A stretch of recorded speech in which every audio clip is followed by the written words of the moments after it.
तो आइए बच्चों, आप सभी का फिर से स्वागत है इस वीडियो में। और आज हम फिजिक्स के प्रकाश का परावर्तन और अपवर्तन चैप्टर पर बात करेंगे। इसके पहले हम इसी चैप्टर का ऑब्जेक्टिव कुल 60 पीवाईक्यू करा चुके हैं, 60। ठीक है, वो मोस्ट इंपॉर्टेंट ऑब्जेक्टिव है जो हम इसके पहले वाला वीडियो में करा दिए हैं। लिंक जो है डिस्क्रिप्शन में है, जाइए उसको अवश्य देख लीजिए। और आज हम बातें करेंगे लघु उत्तरीय प्रश्न, अर्थात एग्जाम में पूछे जाने वाले 2 अंकीय प्रश्न, है ना। बहुत कम समय में ये पूरा चैप्टर खत्म होने वाला है और यहाँ से प्रश्न आता ही आता है। ठीक है, तो अगर आप चैनल से जुड़े हुए हैं तो आपको इसी तरह के सारे सब्जेक्ट का चैप्टर वाइज ऑब्जेक्टिव और सब्जेक्टिव मिलते रहेगा। ठीक है, चलिए प्रारंभ करते हैं वीडियो को। और पहला प्रश्न लेते हैं। पहला प्रश्न देखिए क्या है, अवतल दर्पण के क्या उपयोग है। आपको लिखना किस तरह है वो भी बताएंगे हम इसमें, इसलिए अंत तक बने रहना है। किस प्रश्न को कैसे लिखेंगे जो अच्छा लगे और उसमें अधिक नंबर मिले आपको, है ना, कटे नहीं नंबर आपका। देखिए इस प्रश्न को पूछा है 2024 में, 22 में, 15 में। तो आपको इतना लंबा चौड़ा नहीं लिखना है ना। अवतल दर्पण के उपयोग लिख करके आपको आगे लिखना है 1 नंबर दे करके। इसका उपयोग हेडलाइट में, है ना, वाहनों के हेडलाइट में 1 नंबर में, सर्च लाइट में, टॉर्च आदि बनाने में। ठीक है, आगे नंबर बढ़ाते रहना है। और आगे आपको देखिए हजामती दर्पण के रूप में क्या आता है, सेविंग दर्पणों को बनाने में, अर्थात वही हजामती दर्पणों के रूप में। और दंत चिकित्सकों द्वारा रोगियों का परीक्षण करने में। ठीक है, चलिए इतना सारा हो गया। 3-4 पॉइंट में आप लिख सकते हैं किसमें फिर से रिपीट कर देते हैं। वाहनों के हेडलाइट में, सर्च लाइट में, टॉर्च आदि बनाने में, हम वो कह सकते हैं कि दाढ़ी बनाने में या हजामती दर्पण के रूप में, दंत चिकित्सक द्वारा रोगी का परीक्षण करने में। ठीक है, और लिख सकते हैं अगर कम लगता है तो और लिख सकते हैं सौर भट्टी में, परमाणु भट्टी में, है ना, आदि। चलिए ऐसे आपको लिखना है। अगला प्रश्न देखिए, ये कितना बार पूछा हुआ है और हम उसी प्रश्न पर चर्चा करेंगे जिसको बार बार पूछा गया है। और ये प्रश्न है, प्रकाश का अपवर्तन क्या है, इसके नियमों को लिखें। देखिए कितना बार पूछा है, 2024, 19, 16, 2015। ठीक है, चलिए तो ये प्रश्न संभावित है और इसका आंसर क्या देना है। प्रकाश का अपवर्तन क्या है, देखिए जब प्रकाश किरण एक माध्यम से दूसरे माध्यम में जाती है तो वह अपने मार्ग से मुड़ जाती है, जिसे प्रकाश का अपवर्तन कहते हैं। ठीक है, इतना सही लिखना है कि जब माध्यम बदलती है तो प्रकाश का जो वेग है वो बदल जाता है। ठीक है, क्योंकि जब एक माध्यम से प्रकाश दूसरे माध्यम में जाती है तो उसका जो मूल पथ है, वो जो मूल पथ है उसका मूल पथ है ऐसे, उससे क्या होता है, ये बदल जाती है। ठीक है, मूल पथ से विचलित हो जाती है। हम ऐसा भी लिख सकते हैं कि मूल पथ से विचलित हो जाती है, अर्थात अपने मार्ग से मुड़ जाती है। इसे ही क्या कहते हैं, प्रकाश का अपवर्तन कहते हैं। ठीक है, इसके नियम को लिखने बोल रहा है तो इसके नियम 2 है। देखिए एक नियम और 2 नियम। ठीक है, जैसे परावर्तन का भी नियम पूछेगा तो वो भी 2 है, तो आप इसको याद कर सकते हैं कि कौन-कौन नियम है ना। इसके नियम भी लिखना है आपको कि आपतित किरण, अपवर्तित किरण तथा आपतन बिंदु पर जो अभिलंब खींचा जाता है वो सब क्या है, एक ही तल में स्थित होते हैं। ठीक है, आपको फिगर भी याद होगा। इस तरह ये आपतित हुआ, ये परावर्तित हुआ, सॉरी अपवर्तन का नियम है, ये नहीं होगा। इसमें क्या होगा, इस तरह का अभिलंब होता है और इस तरह का होता है। ठीक है, ये आपतित हो गया, इधर जो मुड़ा हुआ है वो अपवर्तित हो गया। तीनों क्या होता है, एक ही तल में स्थित होता है। दूसरा में क्या है, इसमें आपको इतना लंबा चौड़ा नहीं लिखना है, इसमें लिखना है दूसरा में क्या लिखना है, साइन आई, साइन आई, साइन आई, और बटे में लिख देना है साइन आर, साइन आर। अब बराबर लिख देना है एक नियतांक। क्या लिखना है, एक नियतांक, एक नियतांक, एक नियतांक। ठीक है, देख लीजिए इतना लंबा चौड़ा आपको नहीं लिखना क्योंकि नंबर आपको 2 ही मिलना है। और ऐसा नहीं कि इतना लिखेंगे तो ज़्यादा नंबर मिल जाएगा और इसको लिखेंगे तो नहीं मिलेगा, ऐसा नहीं है। ठीक है, चलिए इसको स्नेल का नियम भी कहा जाता है। देख लीजिए, आपको अगर उतना लंबा याद नहीं है तो आपको दूसरा में क्या करना है, इतना सही लिखना है, साइन आई बटे साइन आर बराबर क्या है, नियतांक। यही आपका दूसरा नियम है और इसी को स्नेल का नियम भी कहा जाता है। ठीक है, चलिए अगला प्रश्न की ओर बढ़ते हैं। और अगला प्रश्न है आपके सामने, देख लीजिए, इसको भी कई बार पूछा गया है। ठीक है, यहाँ है लेंस की क्षमता क्या है, मान मात्रक लिखें, मान और मात्रक लिखें। 2011 में पूछा हुआ है और ये 2024 में ही पूछा गया। ठीक है, चलिए तो लेंस की क्षमता क्या है, आपको पता है कि फोकस दूरी के विलोम को ही लेंस का क्षमता कहा जाता है। ये लेंस की जो फोकस दूरी है उसके विलोम, प्रतिलोम मतलब उल्टा होता है ना। उसी को क्या कहते हैं, लेंस की क्षमता कहते हैं। ये जो डायप्टर है, डायप्टर अगर नहीं रहेगा तो मीटर पर पावर -1 होगा, ये भी होगा। ठीक है, लेंस की क्षमता का मात्रक। अगर फोकस दूरी की बात करें तो ये फोकस दूरी का जो मात्रक है वो मीटर हो जाएगा, यहाँ ध्यान देना है। तो यहाँ लेंस की क्षमता का मात्रक डायप्टर या तो फिर मीटर पर पावर -1। ठीक, इसको एफ, जहाँ एफ का मान मीटर में है, चलिए यहाँ ध्यान देना है कि अगर एफ का मान मीटर में है तो ये फॉर्मूला लगाना है 1/f, और अगर सेंटीमीटर में रहेगा तो 100/f हो जाएगा। ठीक है, लेंस की क्षमता बराबर क्या हो जाएगा, 100/f हो जाएगा। कब, जब ये सेंटीमीटर में रहे, यहाँ मीटर में है इसलिए ये फार्मूला रहेगा। ठीक है, चलिए अगला प्रश्न, अगला प्रश्न है, प्रकाश के परावर्तन के नियमों को लिखें, इसे किरण आरेख से दर्शाएं। देखिए, परावर्तन का नियम या अपवर्तन का नियम दोनों में से एक पूछा जाता है। देखिए कितना बार पूछा है, ये पूछा है बदल के, और ये कुल 4 बार पूछ चुका है, देख लीजिए, है ना। भाषा अलग रहेगा लेकिन बात वही है, बात वही है, सेम बात दोनों में है। इसमें भी कह रहा है परावर्तन किसे कहते हैं, इसमें बोल रहा है परावर्तन किसे कहते हैं, इसके नियम को लिखें। यहाँ भी बोल रहा है नियम को लिखें, ठीक है। तो प्रकाश का परावर्तन क्या है, जब प्रकाश किसी पॉलिश की हुई चमकदार सतह पर पड़ता है। आपको इतना लंबा नहीं लिखना है, बस लिखना है कि जब प्रकाश की किरण किसी सतह से टकरा करके वापस उसी माध्यम में लौट जाती है तो उसको क्या कहते हैं, उसको कहते हैं प्रकाश का परावर्तन, है ना। प्रकाश का किसी सतह से टकरा करके वापस उसी माध्यम में लौट जाना क्या, प्रकाश का परावर्तन कहलाता है। यह घटना क्या कहलाता है, प्रकाश का परावर्तन कहलाता है। और इसके भी 2 नियम है, दोनों नियम को ठीक से देख लीजिए। पहला नियम तो वही है, आपतित किरण और जो आपतन बिंदु पर डाला गया लंब है और परावर्तित किरण, ये सभी क्या होते हैं, एक ही तल में होते हैं। जैसा देख लीजिए, ये है आपतित किरण और ये है परावर्तित, और ये बीच में जो है ये भी लंब है, तीनों क्या है, एक ही तल में स्थित है। दूसरा क्या है, आपतन कोण और परावर्तन कोण दोनों क्या होते हैं, परावर्तन कोण और आपतन कोण क्या होते हैं, बराबर होते हैं। ये जो आपतन कोण है और ये जो परावर्तन कोण है, ये दोनों आपस में क्या है, बराबर होते हैं। तो दोनों नियम भी आपको याद हो गया, ठीक है। अगला प्रश्न भी देख लीजिए, ठीक है। इसमें इस प्रकाश का परावर्तन और अपवर्तन का सारा इंपॉर्टेंट प्रश्न ही हम चर्चा करेंगे, ठीक है। देख लीजिए, ये प्रश्न है, उत्तल लेंस को अभिसारी लेंस क्यों कहा जाता है। बहुत बार पूछा है प्रश्न, देख लीजिए कितना बार, 2 बार तो यहाँ दिख रहा है, 2020 और 2016, ठीक है। चलिए, तो अभिसारी लेंस इसीलिए कहा जाता है उसको। देखिए, उत्तल लेंस को याद रखिए, उत्तल लेंस को अभिसारी और अवतल लेंस को अपसारी। अवतल को क्या, अपसारी। पहले तो ये ऑब्जेक्टिव में आ जाता है, अवतल को अपसारी और उत्तल को अभिसारी।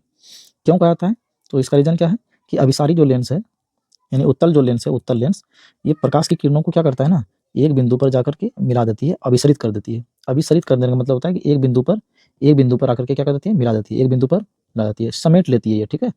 ये किरणों को फैलाती नहीं है, जबकि अवतल दर्पण क्या करती है, वो अपसरित कर देती है, किरणों को फैला देती है ना। ये एक बिंदु पर लाके क्या करती है, समेट देती है, अभिसरित कर देती है। जैसे कि यहाँ लिखा हुआ क्या है, समांतर किरणें लेंस के द्वारा आपतित समांतर किरणें अपवर्तन के फलस्वरूप एक बिंदु पर मिलती है। देखिए वही बात लिखा हुआ है, यानी उत्तल लेंस प्रकाश के समांतर किरणों को क्या कर देती है, अभिसरित कर देती है ना, यानी समेट लेती है, किरणों को एक बिंदु पर मिलाने का काम करती है ये। और इसी गुण के कारण ही इसको क्या कहता है, अभिसारी लेंस कहते हैं, ठीक है। और इसका जस्ट गुण किस में है, अवतल लेंस में है, और इसीलिए अवतल लेंस को क्या कहा जाता है, अपसारी लेंस कहा जाता है, ठीक है। चलिए, उम्मीद करते हैं समझ में आ गया आपको। आगे बढ़ते हैं। अगला प्रश्न देखिए, ये भी 2020 में पूछा हुआ है। गोलीय दर्पण क्या है, एक गोलीय दर्पण की वक्रता त्रिज्या 20 सेंटीमीटर है, तो इसकी फोकस दूरी क्या होगी। बड़ा सिंपल सवाल है। गोलीय दर्पण क्या है, जिसका परावर्तक पृष्ठ यानी सतह, परावर्तक पृष्ठ या सतह क्या हो, गोलीय हो, है ना। वैसा दर्पण जिसका परावर्तक पृष्ठ क्या हो, गोलीय हो, उसको गोलीय दर्पण कहते हैं, है ना। और यहाँ पे चूंकि वक्रता त्रिज्या दिया हुआ है 20, तो फोकस दूरी जो है ना वक्रता त्रिज्या की आधी होती है। जैसा कि फॉर्मूला देख रहे हैं, ए बराबर क्या होता है, r/2। तो तुरंत निकाल लेंगे आप लोग, यहाँ 20 में 2 से भाग दिए हैं तो कितना निकला है, 10 निकला है। देखिए यहाँ भी 10 है, ठीक है। चलिए, बहुत बढ़िया। अगला प्रश्न यहाँ है, हम वाहनों में उत्तल दर्पण को पश्च दृश्य दर्पण के रूप में वरीयता क्यों देते हैं, ठीक है। ये प्रश्न बदल के ही पूछ सकता था कि वाहनों में साइड मिरर के रूप में उत्तल दर्पण का प्रयोग क्यों किया जाता है, ठीक है। यही बात, पश्च दृश्य मतलब होता है पीछे देखने के लिए, हम उत्तल दर्पण को ही क्यों प्राथमिकता देते हैं, ये प्रश्न है। देखिए 19 में पूछा है, 13 में पूछा है। तो आपको लिखना है, इसका 3 कारण है। सबसे पहले ये प्रतिबिंब क्या बनाता है, सीधा बनाता है, प्रतिबिंब सीधा बनाता है, छोटा बनाता है, ये मेन बात तो यही हो गया। और सबसे जो जरूरी बात है वो लिखना है कि इसका जो क्षेत्र है ना, वो विस्तृत होता है, इसका क्षेत्र जो है वो विस्तृत होता है, बहुत बड़ा क्षेत्र होता है। देख लीजिए इनका दृष्टि क्षेत्र क्या होता है ना, बहुत अधिक होता है। इतना सा बात आपको लिखना है कि उत्तल दर्पण को साइड मिरर के रूप में इसलिए वरीयता दिया गया है क्योंकि इसके द्वारा जो बना प्रतिबिंब है वो क्या होता है, एक मिनट, इसके द्वारा जो बना प्रतिबिंब है वो क्या होता है, सीधा होता है और छोटा होता है, वस्तु से क्या होता है, छोटा होता है। और इसका दृष्टि क्षेत्र जो है ना बहुत अधिक होता है ना। क्यों होता है अधिक, क्योंकि बाहर की ओर वक्रित होता है, इसीलिए साइड मिरर के रूप में उत्तल दर्पण का ही प्रयोग किया जाता है। क्लियर, सीधा, छोटा, और इसका दृष्टि क्षेत्र क्या होता है, अधिक होता है। मेन वजह यही है, ठीक है। अगला प्रश्न देखिए, कितना बार पूछा है, 2017 में पूछा है, 2015 में पूछा है। उत्तल दर्पण अवतल दर्पण में अंतर, बहुत आसान अंतर है, देख लीजिए, है ना। उत्तल दर्पण का आकृति आपको पता है, उत्तल दर्पण कैसे बनता है। उत्तल दर्पण का आप आकृति बना करके जो उसका है ना फिगर बना करके आप एक अंतर बता सकते हैं कि जैसे ये हो गया आपका ये हो गया आपका इस तरह करके ये ऐसे करके बना दीजिए उत्तल दर्पण, और जो ऐसे है बाहर की ओर जो वक्रित है ये हो जाएगा अवतल दर्पण। तो अब यही बात लिख सकते हैं कि जो जो है ना जो परावर्तक सतह है और बाहर की ओर निकला हो तो उत्तल दर्पण है, और अवतल दर्पण में क्या है, परावर्तक सतह अंदर की ओर धंसा हुआ है। ठीक है, तो ये चमकीला तल बाहर उभरा हुआ, देख लीजिए वही बात यहाँ है, और जो चमकीला जिसको हम परावर्तक बोल लेते हैं वो अंदर धंसा हुआ है, देखिए वही बात है ना। चलिए और क्या लिखना है इसमें, और क्या लिखना है, तो उत्तल दर्पण जो है वो आभासी प्रतिबिंब बनाता है हमेशा, जो है ना इसमें काल्पनिक या आभासी प्रतिबिंब बनता है, और इसमें दोनों बनता है, वास्तविक भी और काल्पनिक भी। ठीक है, इसमें सीधा बनता है और इसमें दोनों बनता है, उल्टा बनता है और एक स्थिति में सीधा ही बनता है। और उत्तल दर्पण है तो छोटा ही बनेगा, इसमें छोटा ही बनता है, बड़ा भी बनता है, छोटा ही बनता है और वस्तु के बराबर भी बनता है, यानी कि इसमें तीनों प्रकार का प्रतिबिंब बनता है। ठीक है, याद रहेगा। इसमें क्या है बताना है कि परावर्तक सतह जो है ना उत्तल दर्पण में बाहर की ओर और इसमें अंदर की ओर, परावर्तक सतह इसमें बाहर की ओर और इसमें अंदर की ओर। प्रतिबिंब सिर्फ काल्पनिक, इसमें वास्तविक काल्पनिक दोनों। इसमें प्रतिबिंब सीधा, इसमें उल्टा सीधा दोनों। इसमें प्रतिबिंब सिर्फ छोटा, इसमें छोटा बड़ा बराबर तीनों। क्लियर। चलिए आकृति भी आपको नीचे दिया गया है। ठीक है, ये गलत आकृति है, ये चूंकि लेंस का बना दिया है ना, इसको नहीं बनाना है ना, ये लेंस का बना हुआ है, ये लेंस है, ये लेंस का नहीं बनाना है। आपको दर्पण पूछा था तो आप बनाएंगे उत्तल में ऐसे बनाएंगे, और ये जो है अंदर से क्या कर देंगे, इसको बखरित कर देंगे, और अवतल में ऐसे बनाना है और इसको ये बाहर की ओर से बखरित कर देंगे। ठीक है, चलिए अगला प्रश्न है, दृष्टि दोष क्या है, ये कितने प्रकार के होते हैं। देखिए कितना बार पूछा है, ये बहुत ज़्यादा इंपॉर्टेंट है, इसको नोट कर लीजिए और याद कर लीजिए, है ना, ये पूछने का चांस ज़्यादा है। देख लीजिए कितना बार पूछा है, 23, देख लीजिए कितना बार, है ना। ऐसे प्रश्नों को बिल्कुल एक बार प्रैक्टिस करके जाइए। बदल के पूछा है लेकिन बात वही है। दृष्टि दोष क्या होता है ना, जब जब एक समान स्वास्थ्य आंख अपनी फोकस दूरी को इस प्रकार संयोजित करती है कि पास तथा दूर की सभी वस्तुओं को प्रतिबिंब दृष्टिपटल पर ना बन पाए। ठीक है, चलिए हम क्लियर कर देते हैं, यहाँ पे नहीं है इसका आंसर तो हम क्लियर कर देते हैं। ठीक है, देखिए दृष्टि दोष किससे कहते हैं और इसका प्रकार ये लिखना है। तो सीधा याद रखिए, जब भी प्रतिबिंब बनता है तो आपको पता है दृष्टिपटल पर बनता है, यानी कि रेटिना पर बनता है। प्रतिबिंब का बनता है रेटिना पर। किसी कारणवश अगर आपका प्रतिबिंब नेत्र में रेटिना पर नहीं बनने लगे तो उसी को कहते हैं दृष्टि दोष। क्लियर ना। जब किसी कारणवश प्रतिबिंब रेटिना पर ना बने, आगे पीछे बने, तो वो क्या है, वो दोष है दृष्टि दोष। और ये मूल रूप से 3 प्रकार के होते हैं। कितने होते हैं, 3 प्रकार के। एक होते हैं निकट, एक होता है निकट दृष्टि दोष, और एक होता है दूर दृष्टि दोष, और एक होता है जरा दृष्टता, जरा दूरदर्शिता भी बोलते हैं, जरा दूरदर्शिता। ठीक है, जो जरा दूरदर्शिता यानी जरा दृष्टि दोष भी उसको कहते हैं। यही बात तो आपको लिखना है। यहाँ बोल रहा है कि इनका निवारण भी पूछा जा रहा है। तो निवारण में आपको पता है कि निकट दृष्टि दोष जिसको होता है उसके लिए अवतल लेंस के बने चश्मे से इसका निवारण होता है, और दूर दृष्टि दोष जिसको है उत्तल लेंस से बने चश्मे से इसका निवारण होता है।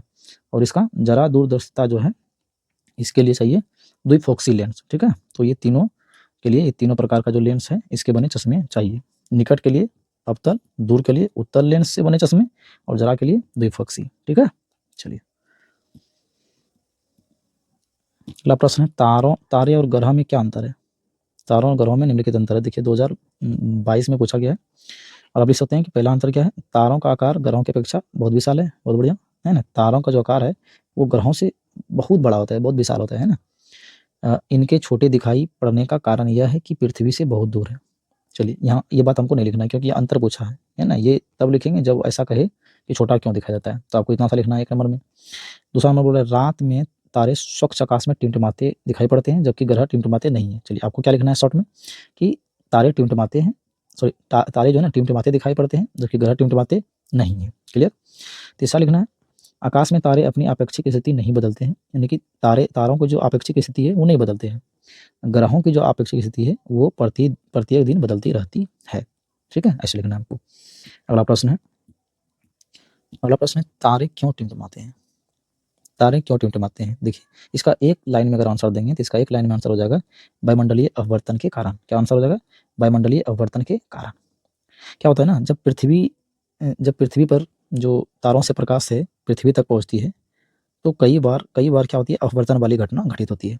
कई बार क्या होती है, अपवर्तन की घटना घटित होती है, जिस कारण क्या होता है ना, कभी जो प्रकाश की किरण, जो प्रकाश है कभी दिखाई पड़ती है और कभी दिखाई नहीं पड़ती है ना? तो इस वजह से लगता है कि तारा टिमटिमाता है, लेकिन तारे टिमटिमाते नहीं हैं, याद रखना है, वो टिमटिमाते हुए प्रतीत होते हैं। कारण क्या है? वायुमंडलीय अपवर्तन। वही बात यहाँ लिखा हुआ है कि पृथ्वी के वायुमंडल में प्रवेश करता है तो उसे बढ़ते हुए अपवर्तन वाले माध्यम से गुजरना पड़ता है। यानी कई बार अपवर्तन की घटना घटित होती है, जिसके कारण तारों का प्रकाश लगातार पृथ्वी की त्रिज्या की तरफ मुड़ता है। इतना बात नहीं लिखना आपको, है ना? आपको लिखना है कि कई बार अपवर्तन की घटना घटित होती है, जिस कारण प्रकाश कभी तारों का प्रकाश कभी दिखाई देती है और कभी दिखाई नहीं देती है, इसीलिए हमें तारे टिमटिमाते हुए प्रतीत होते हैं। ठीक है? चलिए अगला प्रश्न है, प्रकाश का वर्ण विक्षेपण से आप क्या समझते हैं? इंद्रधनुष की व्याख्या करें। देखिए कितना नंबर पूछा है। ठीक है, तो प्रकाश का वर्ण विक्षेपण का मतलब होता है वर्ण का बिखर जाना, है ना? जब प्रिज्म से श्वेत प्रकाश को गुजारते हैं तो क्या होता है, अपने 7 विभिन्न रंगों में विक्षेपित हो जाता है और यही घटना प्रकाश का वर्ण विक्षेपण कहलाती है। ठीक है, चलिए, और इसमें क्या होता है ना, जो रंगों का क्रम है वो कुछ इस प्रकार है, देख लीजिए। इनमें 7 रंग होते हैं, कौन-कौन? बैंगनी, नीला, हल्के नीला, और क्या है, नीला, हरा, पीला, संतरी, और क्या है, लाल, है ना? इसको शॉर्ट फॉर्म में क्या बोलते हैं? विबजियोर बोलते हैं। ठीक है, और इंग्लिश में क्या बोलते हैं? विबजियोर को इंग्लिश में, हिंदी में बोलते हैं वैजानी हैप्पी नाला। ठीक है, चलिए, यहाँ पूछा इंद्रधनुष कैसे बनता है, तो इंद्रधनुष के बारे में आप लिख सकते हैं। इंद्रधनुष में क्या होता है ना, जो सूर्य का प्रकाश है, जब वर्षा की बूंद में सूर्य की किरणें पड़ती है तो ये प्रिज्म के भांति व्यवहार करता है और फिर 7 रंग को विभक्त कर देता है, जिसको हम क्या बोलते हैं? इंद्रधनुष बोलते हैं। क्लियर? चलिए, अगला प्रश्न है, दूरदृष्टि दोष से आपका क्या अभिप्राय है? इस दोष का निवारण किस प्रकार किया जा सकता है? देखिए, बहुत महत्वपूर्ण प्रश्न है, देख लीजिए इसको, है ना? ये 5 नंबर में आपको पूछा जाएगा। तो इसके बारे में आप बताएं, दूरदृष्टि दोष क्या है? दूरदृष्टि दोष जब रोगी को, या जब जो दूरदृष्टि दोष क्या है? जब पीड़ित व्यक्ति को दूर की वस्तु साफ-साफ दिखाई दे, जब दूर की वस्तु साफ-साफ दिखाई दे और नज़दीक की वस्तु साफ-साफ दिखाई नहीं दे, तो उसको क्या होता है? वो उसको क्या कहते हैं? दूरदृष्टि दोष। यानी कि इस दोष में क्या होता है ना, दूर की वस्तु साफ-साफ दिखाई देती है, लेकिन नज़दीक की वस्तु साफ-साफ दिखाई नहीं देता है। ठीक है? क्या अभिप्राय है? इसका दोष का निवारण भी लिखना है। तो सबसे पहले यहाँ पे देख लीजिए, इस दृष्टि दोष में नेत्र निकट की वस्तु को स्पष्ट नहीं देख पाता है, वही बात है, और दूर की वस्तु को साफ-साफ दिखाई देता है। ठीक? इसका निवारण आपको पहले बताएं कि जब दूर है तो इसमें उत्तल लेंस से बने चश्मे से इसको ठीक किया जा सकता है, और आप चित्र बिल्कुल बना लेंगे, चित्र दिया हुआ है, देख लीजिए यहाँ रेटिना यहाँ है, और जब रेटिना पर प्रतिबिंब नहीं बन के वो कहाँ बन रहा है ना? इसीलिए इसमें कैसा दोष है? दूरदृष्टि दोष है। दूरदृष्टि दोष में रेटिना के पीछे बनता है प्रतिबिंब, और निकट दृष्टि दोष में रेटिना के आगे बनता है, ये बात भी याद रखिए, है ना? देखिए, इस प्रतिबिंब को ठीक करने के लिए आगे में क्या लगाया गया है? उत्तल लेंस लगाया गया है, और जैसे उत्तल लेंस लगाया है, अब देखिए प्रतिबिंब यहाँ न बन के यहाँ बन रहा है ना? यहाँ बन रहा है। ठीक है, तो किस लेंस का प्रयोग हुआ? देख लीजिए, उत्तल लेंस का प्रयोग हुआ। ठीक, आगे बढ़ते हैं। सूर्य के प्रकाश के उन 2 घटकों के नाम लिखिए जो हमें दिखाई नहीं देते। यहाँ होगा लिखिए, जो नहीं दिखाई देते हैं। तो सूर्य के प्रकाश से बहुत सारे और किरण नीचे आती है, जैसे पराबैंगनी किरण और अवरक्त किरणें, है ना? ये क्या होती है ना, दिखाई नहीं देती है। आपको पता है कि पराबैंगनी किरण जो है वो हमारा ओजोन परत क्या करती है? उसको अवशोषित कर लेती है ना? ओजोन परत जो समताप मंडल में स्थित होता है। बहुत खतरनाक किरणें होती है। अब पराबैंगनी किरण अगर पृथ्वी पर आ जाए तो ये मनुष्यों में जो त्वचा कैंसर है और अन्य जीवों को भी ये क्षति पहुँचाता है। ठीक है, अगला प्रश्न, इसमें किसी अंतरिक्ष यात्री को आकाश नीले की अपेक्षा काला क्यों प्रतीत होता है? पूछा है 2020 में, एनसीईआरटी का ये प्रश्न है। चलिए, नीला इसलिए प्रतीत होता है, सॉरी, नीला की अपेक्षा काला, हालांकि आकाश नीला दिखाई देता है, लेकिन अंतरिक्ष यात्री को आकाश कैसा दिखाई देता है? काला। कारण क्या है? कारण यही है कि वहाँ वायुमंडल का अभाव होता है, वहाँ वायुमंडल नहीं होता है, और वायुमंडल जब नहीं होता है तो क्या होता है ना, परिकिरण की घटना नहीं घटित होती है। देखिए, यहाँ लाल रंग का परिकिरण सबसे कम और नीले रंग का परिकिरण सबसे अधिक होता है। रंग के परिकिरण में नीले रंग की अधिकता होती है, इसलिए आकाश का रंग नीला दिखाई देता है। ये बात हमें नहीं लिखनी है, क्योंकि यहाँ ये नहीं पूछा गया कि आकाश का रंग नीला क्यों दिखाई पड़ता है। ठीक है, यहाँ ये पूछा गया है कि नीला की अपेक्षा काला क्यों दिखाई देता है। तो आपको ये बात लिखना है कि अंतरिक्ष यात्री को आकाश नीला की अपेक्षा काला इसलिए दिखाई देता है क्योंकि अंतरिक्ष में वायुमंडल का अभाव होता है, वायुमंडल का अभाव होता है, जिस कारण वहाँ पे पराकिरण की घटना नहीं होती है, पराकिरण की घटना घटित नहीं होती है ना? इसीलिए काला दिखा जाता है। ठीक है, चलिए अगला। अगला प्रश्न है, रेलवे के सिग्नल का प्रकाश लाल रंग का ही क्यों होता है? क्योंकि लाल रंग का परिकिरण क्या होता है, आप सबको पता है। लाल रंग का परिकिरण, उसका परिकिरण सबसे कम होता है, देख लीजिए यहाँ पे, है ना। लाल रंग का परिकिरण यानी कि बिखरने का जो गुण है ना, ये वो लाल का बहुत कम होता है ना। सब परिकिरणित हो जाते हैं लेकिन लाल नहीं होते हैं, बहुत कम होते हैं। इसलिए सबसे कम परिकिरणित होने वाले लाल रंग से ही सिग्नल परिबद्ध होता है। क्लियर ना, एक लाइन में आंसर देना है कि रेलवे के सिग्नल का प्रकाश लाल रंग का ही क्यों होता है, क्योंकि लाल रंग का जो परिकिरण है वो अन्य प्रकाश के रंगों से कम होता है। ठीक है, चलिए अगला प्रश्न है, विक्षेपण क्या है? अभी अभी बताएं आपको। जब प्रिज्म से होकर के श्वेत प्रकाश को गुजरते हैं तो ये अपने सातों रंगों में क्या होते हैं, विभक्त हो जाते हैं। तो यह घटना क्या कहलाता है, प्रकाश का विक्षेपण कहलाता है। ठीक है, चलिए तो ये था प्रकाश का परावर्तन और अपवर्तन के सारे लघुत्तरीय प्रश्न जो आपके एग्जाम में पूछा गया है और संभावित भी है। और अगले क्लास में हम दूसरे चैप्टर का इसी तरह का ऑब्जेक्टिव और सब्जेक्टिव लेकर के आएंगे। और अगर अच्छा लगा हो तो बिल्कुल लाइक कीजिए, सब्सक्राइब कीजिए और शेयर भी करना है। ठीक है, मिलते हैं अगले वीडियो में, तब तक के लिए धन्यवाद।